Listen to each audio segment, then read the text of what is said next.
One of my favorite verses is Psalm 23, verse 4. Even though I walk through the valley of the shadow of death, I will fear no evil, for thou art with me. I like it so much I wrote 2 books and called it. Both of the books that.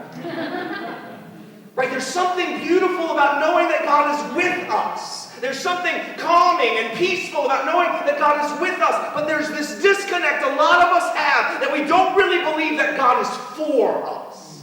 And so while we can concentrate and say, I know you're here, sometimes we're thinking, but I don't really think you're on my side. I don't really believe you're on my team. I don't understand why you're letting this happen or why you're not doing this.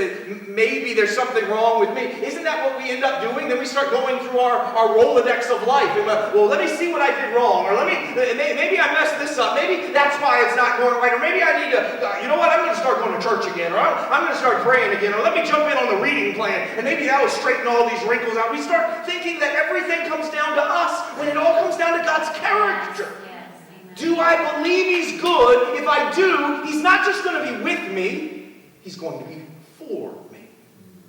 Moses seemed to believe that God would be with him, but he struggled to believe that God was for him. Right? As we've been reading Exodus, don't you, maybe I'm the only one, but haven't you seen that he keeps calling on God so he knows He's there, but he keeps questioning God every time things didn't go the way he thought they should go.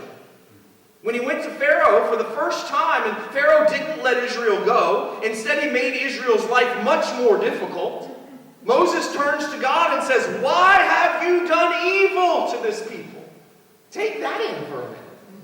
Moses doesn't even say, why didn't you do what I wanted? He says, you've done evil. You've done wrong. You haven't done what I wanted you to do.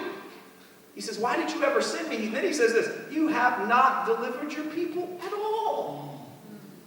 God had already told him we're just getting started. Remember, God told him from the beginning, I'm going to harden Pharaoh's heart. I'm going to send plagues. I am going to make myself known in Egypt. So he should have known, but he didn't know because it wasn't what he wanted to know. And a lot of us do that. Like God speaks and I just keep holding on to, but you know what? Here's what He's going to do for me. And then when He doesn't do it, we say, you didn't do it. And He says, I never was going to do it. Never told you that. That was your promise.